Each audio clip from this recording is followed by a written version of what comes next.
Donc sur le département du Calvados, donc effectivement il y a la construction d'une quarantaine de sites, là on est sur la première vague, et puis il va y avoir une seconde vague qui va arriver, qui va compléter le dispositif. L'idée c'était dans la première vague d'essayer de prendre en tout cas les grands sites.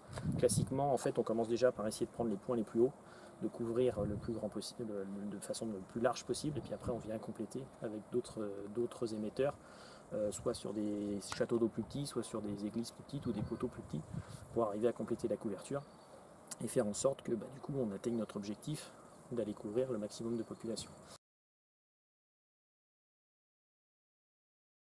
Donc là on est sur un château d'eau assez classique, c'est-à-dire que du coup il y a un réseau de collecte qui arrive, alors là c'est du hertzien, ou alors ça peut être de la fibre optique quand elle est à disponibilité, c'est-à-dire quand elle n'est pas trop loin pour alimenter le site en réseau numérique. Et puis donc le site est composé de deux parties. Il y a une partie au sol, la petite armoire qu'on voit en bas, qui héberge tous les équipements pour la partie électrique et contrôle, supervision. Et puis les actifs qui sont en haut du château d'eau, donc avec les antennes. Et puis les cartes qui permettent donc de propager le signal radio et jusqu'aux récepteurs qui sont chez les abonnés, qu'on appelle les antennes ou les CPE.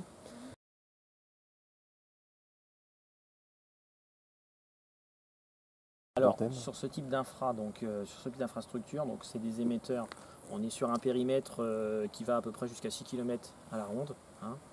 Au-delà, on considère qu'on ne sera plus en mesure d'apporter des débits convenables, donc on s'arrête à 6 km. Sur un château d'eau comme celui-là, aujourd'hui il est équipé de 4 antennes de diffusion, et sur 4 antennes de diffusion, on y met entre une quarantaine d'abonnés par antenne. D'accord ?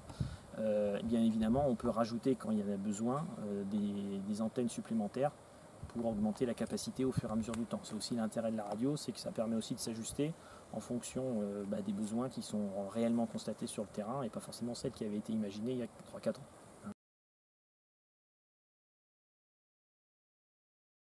Et généralement, ce que retiennent les collectivités, c'est de trouver des dispositifs qui vont permettre aux populations d'avoir une réponse tout de suite, même s'ils n'ont pas encore la fibre optique.